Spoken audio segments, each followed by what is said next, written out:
خیبر پختونخوا کے ضلع شمالی وزیرستان کے دفعہ 144 نافذ کر کے تمام داخلی اور خارجی راستے بند کر دیے گئے ہیں۔ جاری نوٹیفیکیشن کے مطابق شمالی وزیرستان میں دفعہ 144 صبح 5 سے شام 7 بجے تک نافذ رہے گی۔ نوٹیفیکیشن میں کہا گیا ہے کہ دفعہ 144 سیکیورٹی فورسز کی نقل و حرکت اور لاجسٹک ترسیل کے لیے نافذ کی گئی ہے۔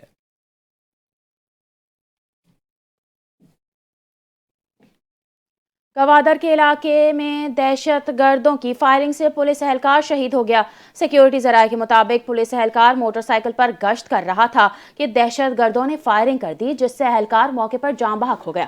فائرنگ سے موٹر سائیکل پر سوار دوسرا اہلکار شدید زخمی ہو گیا۔ واقعے کے بعد دہشت گرد فرار ہو گئے، جبکہ علاقے میں سرچ آپریشن شروع کر دیا گیا۔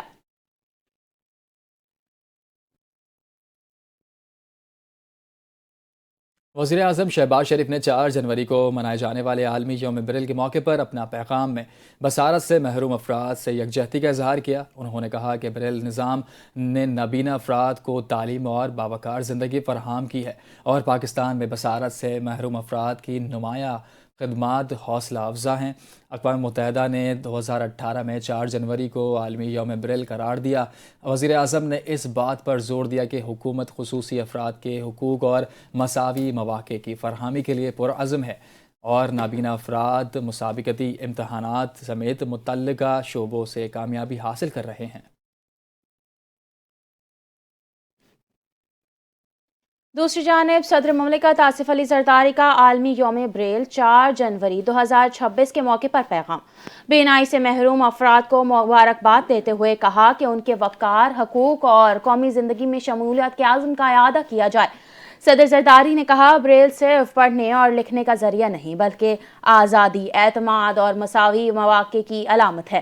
انہوں نے کہا کہ پاکستان کی ترقی اس بات پر منحصر ہے کہ ہر شہری کو معاشرے میں بامعنی کردار ادا کیا جائے، مواقع میسر ہوں اور بینائی سے محروم افراد کے لیے قابل رسائی تعلیم، جامع عوامی خدمات اور مساوی مواقع کی فراہمی آئینی اور اخلاقی ذمہ داری ہے۔ صدر زرداری نے بریل خواندگی، معاون اور ڈیجیٹل ٹیکنالوجیز کے استعمال اور عوامی خدمات میں قابل رسائی معیارات کے نفاذ پر زور دیا اور وفاقی اور صوبائی حکومتوں، اداروں، سول سوسائٹی اور نجی شعبے سے اپیل کی کہ وہ باہمی تعاون سے رکاوٹوں کے خاتمے اور شمولیتی نظام کے فروغ کے لیے کام کریں۔ وزیر اعلیٰ پنجاب مریم نواز نے کہا ہے کہ بصارت سے محروم افراد کی زندگیوں کو علم سے منور کرنے کے لیے قابل تحسین ہے۔ بصارت کی نعمت سے محروم بریل افراد کے رسم الخط کے عالمی دن میں پیغام دیتے ہوئے وزیر اعلیٰ پنجاب نے کہا، بریل نواز شریف نے مجوزہ لوئنس بریل کے خراج تحسین پیش کیا ہے۔ انہوں نے کہا کہ بریل بصارت سے محروم افراد کے لیے علم اور امید کی کرن ہے۔ بصارت سے محروم افراد کی زندگیوں کو علم سے منور کرنے والے قابل تحسین ہیں۔ پنجاب میں اسپیشل افراد کے سینٹر آف ایکسیلنسی قائم کر رہے ہیں۔ بصارت افراد کے لیے centre of excellence special education centre میں بریل ریڈنگ سسٹم بھی مہیا کیا جائے گا۔ ان کا کہنا تھا کہ centre of excellence special education میں بے بصارت افراد کے بریل پر پڑھنے لکھنے پر بھی اپنایا جائے گا۔ مزید مریم نواز نے کہا کہ سینٹرل آف ایکسیلنس اسپیشل مراکز میں بریل نظام کتابت کے ذریعے درس اور تدریس کا پورا سسٹم متحرک ہے۔ بصارت سے محروم افراد اسپیشل صلاحیتوں کے مالک ہیں۔ نائب وزیر اعظم اسحاق ڈار نے ملائیشیا کے ہم منصب سے ٹیلی فونک رابطہ کیا۔ ترجمان کے مطابق دونوں رہنماؤں نے پاکستان اور ملائیشیا کے تعلقات اور 2 طرفہ تعاون کو مزید مضبوط بنانے پر تبادلہ خیال کیا۔ اس موقع پر خطے، خاص طور پر ایشیا اور مشرق وسطی کی موجودہ صورتحال پر بھی بات چیت ہوئی۔ دونوں وزرائے خارجہ نے قریبی رابطے میں رہنے اور باہمی تعاون کو فروغ دینے پر اتفاق کیا۔ گلگت بلتستان کے ضلع استور کے علاقے میں برزل پاس کھولنے کے لیے برف ہٹانے کے آپریشن کے دوران برفانی تودہ گرنے سے کیپٹن سمیت 3 افراد شہید ہو گئے۔ ISPR کے مطابق آپریشن میں بھاری مشینری کا استعمال کیا گیا۔ برف ہٹانے کے آپریشن کی قیادت کیپٹن عصمت نے کی۔ 3 جنوری رات 2 بجے برفانی تودہ گرا۔ کیپٹن عصمت، 2 فوجی جوان اور 1 سویلین مشین آپریٹر برف تلے دب گئے۔ انتھک کوششوں کے بعد چاروں کو برفانی تودے تلے نکال لیا گیا۔ کیپٹن عصمت، سپاہی رضوان اور مشین آپریٹر عیسیٰ نے جام شہادت نوش کیا۔ شہداء نے انتہائی دشوار اور نامساعد موسم کے حالات میں کٹھن آپریشن کی قیادت کی۔ ISPR کے مطابق جان کا نذرانہ دینے والے قربان اور فرض شناس پاک فوج کے عزم کی روشن مثال ہے۔ پاک افواج کے تمام رینکس وطن عزیز کے دفاع کے لیے پرعزم ہیں۔ چیئرمین سینٹ سید یوسف رضا گیلانی نے گلگت بلتستان کے برزل پاس میں برفانی تودے گرنے کے المناک واقعے میں شہید ہونے والے پاک فوج کے کیپٹن عصمت گلفام، سپاہی رضوان اور مشین آپریٹر عیسیٰ کو خراج عقیدت پیش کیا۔ چیئرمین سینٹ نے کہا، یہ افسوسناک واقعہ پورے قوم کے لیے گہرے رنج اور صدمے کا باعث ہے۔ کیپٹن عصمت گلفام، سپاہی رضوان اور مشین آپریٹر عیسیٰ کی شہادت جرأت، فرض شناسی اور قومی خدمت کی روشن مثال ہے، جس پر پوری قوم فخر کرتی ہے۔ سید یوسف رضا گیلانی نے کہا، شدید موسمی حالات میں پاک فوج کے افسران اور جوانوں کی جان فشانی قوم کے حوصلے بلند کرتی ہے۔ انہوں نے کہا کہ شہداء کے اہل خانہ کے غم میں پوری قوم کے شریک ہونے کا بھی ذکر کرتا ہوں اور دعا کرتا ہوں کہ اللہ تعالیٰ شہداء کے درجات بلند فرمائے اور سوگوار خاندان کو صبر عطا فرمائے۔ خبر یہ ہے کہ وفاقی وزیر داخلہ محسن نقوی نے منی لانڈرنگ میں ملوث مافیا کے خلاف بھرپور کریک ڈاؤن کا حکم دیتے ہوئے کہا ہے کہ بڑی منی لانڈررز پر مضبوط ہاتھ ڈالا جائے اور منی ٹریل کو مکمل طور پر بے نقاب کیا جائے۔ وہ FIA کراچی زون کے دورے پر پہنچے، جہاں انہوں نے خصوصی اجلاس میں کہا کہ اجلاس میں FIA کراچی زون اور ساؤتھ زون کی کارکردگی کا تفصیلی جائزہ لیا گیا۔ وزیر داخلہ نے محسن نقوی کا کہنا تھا کہ حوالہ اور ہنڈی کا کاروبار کسی صورت برداشت نہیں کیا جائے گا اور بلا امتیاز کارروائی نظر آنی چاہیے۔ انہوں نے انسانی اسمگلنگ میں ملوث ایجنٹس مافیا کے خلاف مؤثر اور بغیر دباؤ کارروائی کی ہدایت کی اور کہا، معصوم لوگوں کو ملازمت کا جھانسا دے کر بیرون ملک بھجوانے والے عناصر کسی رعایت کے مستحق نہیں ہیں۔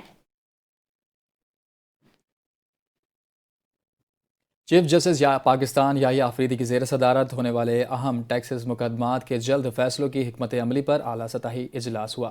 اعلامیہ میں جاری کہا گیا کہ چیف جسٹس میاں گل حسن اورنگزیب، چیئرمین FBR، ممبر لیگل FBR اور اعلیٰ حکام نے اجلاس میں شرکت کی۔ اعلامیہ کے مطابق سپریم کورٹ کے چیف جسٹس یحییٰ آفریدی نے کہا کہ طویل المدتی ٹیکس مقدمات مالی گنجائش کو محدود اور سرمایہ کاروں کو اعتماد متاثر کرتے ہیں۔ انہوں نے کہا کہ قومی معیشت پر اثر انداز ٹیکسز مقدمات کی فوری فیصلے عدالتی ترجیح ہوں گے۔ ٹیکس مقدمات میں تاخیر سرمایہ کاری اور معاشی استحکام کے لیے نقصان دہ ہے۔ اعلامیہ میں کہا گیا کہ طویل عرصے سے زیر التوا اور بھاری مالیت کے ٹیکسز تنازعات کے حل پر تفصیلی غور کیا گیا۔ زیادہ مالیت کے ٹیکس کیسز کو ترجیحی بنیادوں پر نپٹانے پر اتفاق کیا گیا۔ اجلاس میں عدلیہ اور ٹیکسز حکام کے درمیان بہتر روابط اور ہم آہنگی پر زور دیا گیا۔ ٹیکسز مقدمات میں یکسانیت اور تیز رفتار فیصلوں کے لیے ادارہ جاتی اصلاحات پر غور کیا گیا۔ نائب وزیر اعظم اسحاق ڈار نے بیجنگ میں چین کے ایگزیکٹو وائس پریمیئر شوئے شیانگ سے ملاقات کی، جس میں دونوں رہنماؤں نے پاکستان اور چین کے آل ویدر اسٹریٹجک کوآپریٹو پارٹنرشپ کو مزید مضبوط بنانے پر اتفاق کیا۔ ملاقات میں چین کی جانب سے پاکستان کے بنیادی مفادات پر مستقل حمایت کو سراہا گیا اور پاک چین سفارتی تعلقات کی 75ویں سالگرہ کی اہمیت پر زور دیا گیا۔ فریقین نے اس موقع پر مستقبل کے تعاون کے لیے سنگ میل بنانے پر بھی اتفاق کیا۔ دونوں ممالک نے CPEC کے تحت تعاون کو مزید وسعت دینے پر بھی اتفاق کیا۔ چین کے نائب وزیر اعظم نے پاکستان کی قیادت اور عوام کے لیے نئے سال کی مبارکباد بھی دی۔ لاہور میں فضائی معیار میں واضح بہتری دیکھنے میں آئی ہے اور ایئر کوالٹی انڈیکس کم ہو کر 156 ریکارڈ کیا گیا۔ پنجاب کے سینئر وزیر مریم اورنگزیب کے مطابق موسمی نمی اور ہوا کی بہتر گردش سے فضا میں آلودگی کے ذرات نمایاں حد تک کم ہو گئے ہیں۔ شہر میں اس وقت اسموگ کے صورتحال موجود نہیں اور دھند قدر سے بہتر ہے، جس کے صنعتی یا ٹریفک اخراج کی براہ راست تعلق نہیں۔ سائنس تجزیے کے مطابق فوگ کو اسموگ قرار دینا درست نہیں، جبکہ ہوا کی رفتار میں اضافے نے آلودہ ذرات کے پھیلاؤ اور صفائی میں مدد دی ہے۔ پنجاب میں ترقیاتی پروگرام پبلک پرائیویٹ پارٹنرشپ کے تحت چلانے کا فیصلہ کیا گیا ہے۔ پنجاب کے سینئر وزیر مریم اورنگزیب کے زیر صدارت پبلک پرائیویٹ پارٹنرشپ کی متعلق اجلاس ہوا، جس سے صوبے میں سڑکیں اور مکانات کی تعمیر اور مرمت اور دیکھ بھال پبلک پرائیویٹ پارٹنرشپ کے ماڈل کی تحت کرنے کا فیصلہ کیا گیا ہے۔ اس کے ساتھ ہی صوبائی ترقیاتی پروگرام میں پبلک پرائیویٹ پارٹنرشپ کے تحت کم سے کم 30% منصوبے شامل کرنے کا فیصلہ کیا گیا ہے۔ پنجاب کی سڑکیں کے علاوہ صوبے میں زرعی، صنعتی اور شہری اہمیت کی 24 راہداریوں کے منصوبوں کی منظوری بھی دی گئی ہے، جبکہ پرانے واٹر انفراسٹرکچر کی بحالی، صاف پانی کی فراہمی اور سیوریج سسٹم میں بہتری کا ہدف بھی دیا گیا ہے۔ اجلاس میں مریم اورنگزیب نے ہر شعبے میں سرکاری اور نجی شعبوں کی شراکت داری سے منصوبوں کے آغاز کرنے کی ہدایت کی ہے۔ بریفنگ میں بتایا گیا کہ سڑکوں اور شاہراہوں پر ٹول وصول کرنے کا جدید طریقہ کار رائج کیا جائے گا۔ مسافروں کو سفر کے دوران بہترین سڑک اور سہولیات فراہم کریں گے۔ جدید نظام سے سفر کی حفاظت کو یقینی بنانے کے علاوہ عوامی اخراج میں بھی کمی لائی جائے گی۔ اس کے علاوہ نجی شعبوں کے تعاون سے 100 کلومیٹر چراغ آباد جھنگ کشور روڈ کو 2 رویے بنانے پر چکوا اور قصور میں آبی منصوبہ بندوں کے لیے ٹرانسپوریشن مقرر کرنے کی بھی اجازت دی ہے۔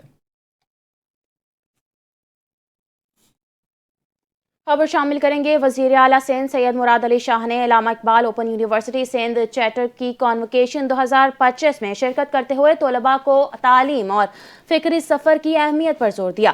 انہوں نے کہا، یہ محض اسناد کی تقسیم کا دن نہیں بلکہ علم، محنت اور مستقل مزاجی کے طویل سفر کا لمحہ ہے۔ مراد علی شاہ نے کہا، علامہ اقبال اوپن یونیورسٹی نے تعلیم کو وقت، فاصلے اور حالات کی قید سے آزاد کیا۔ یہ ادارہ پاکستان پیپلز پارٹی کے ویژن کا تسلسل ہے، جسے ذوالفقار علی بھٹو نے شروع کیا تھا۔ انہوں نے محترمہ بے نظیر بھٹو کی بھی تعلیم کے سفر کا ذکر کیا اور کہا، قیادت کا اصل حسن سیکھنے میں ہے۔ وزیر اعلیٰ سندھ نے طلباء سے کہا، علم کو صرف ذاتی کامیابی کے لیے محدود نہ رکھیں بلکہ معاشرتی بہتری کے لیے استعمال کریں۔ انہوں نے والدین، اساتذہ اور انتظامیہ کا بھی خدمات کو سراہا اور گریجویٹس کو دیانت، برداشت، انسان دوستی اور قومی خدمت کو اپنا اشعار بنانے کی دعا دی۔ بازاروں میں تجاوزات تو عام سی بات ہے، لیکن اب گلی محلے بھی اس سے محفوظ نہیں۔ کراچی کے نواحی علاقے ملیر، حسن پنور گوٹھ میں تجاوزات سے عوام کو مشکلات کا سامنا ہے۔ ان گلیوں میں یہ ایمبولینس نہ ہی آ سکتی ہے اور نہ ہی رکشہ آ سکتا ہے۔ 10 سے 12 فٹ کی گلی میں 4 فٹ کے تھلے انتظامیہ کی کارکردگی کو چیلنج کر رہے ہیں۔ اس وقت ہمارے نمائندے جمن پتافی وہاں پر موجود ہیں، مزید ان سے تفصیلات جان لیتے ہیں۔ جی جمن پتافی، آگاہ کیجیے گا۔ بالکل اس وقت ہم موجود ہیں ملیر کے علاقے حسن پاور گوٹ میں، جو کہ علاقہ مکین غیر قانونی جو تجاوزات ہیں اس سے شدید مشکلات میں جو ہے مبتلا ہو گئے ہیں۔ انہوں نے یہی کہا ہے کہ 10 فٹ کی گلی سے جو ہے 4 فٹ کی جو ہے تھلے بنائے جا رہے ہیں اور جو ہے ہمیں آنے جانے میں بہت مشکلات کا سامنا کرنا پڑتا ہے۔ ان کا یہی بھی کہنا ہے کہ جب ہمارا کسی بیماری یا کوئی اور بزرگ جو ہے ہمیں اسپتال لے جانے کے لیے جانا پڑتا ہے تو ہمیں جو ہے نہ ایمبولینس کا راستہ ملتا ہے، نہ رکشے کا راستہ ملتا ہے۔ 10 فٹ کی گلیوں میں سے جو ہے 4 فٹ کے غیر قانونی تھلے اور سیڑھیاں بنائی گئی ہیں۔ اس وقت ہمارے ساتھ علاقہ مکین بھی موجود ہیں، آئیے ان سے بات کرتے ہیں کہ مزید اس حوالے سے ان کا کیا کہنا ہے۔ 10 فٹ کی گلی ہوتی ہے، 10 فٹ کی گلی میں 4 انچ کا جو 4 فٹ کا تھلا نکالا ہوتا ہے، پھر آگے بائک کھڑی کری ہوتی ہے تو نہ بزرگ جا سکتا ہے، نہ لیڈیز جا سکتی ہے، نہ بچے جا سکتے ہیں، تو ہمارے لیے بڑی پریشانی کا سامنا کرنا پڑتا ہے۔ چلیے اس میں 4 فٹ کے دکے نکلے ہوئے ہیں، ہم بچے کھیل نہیں سکتے، جیسے بائکیں آتی ہیں تو ہمیں چوٹ لگ جاتی ہے۔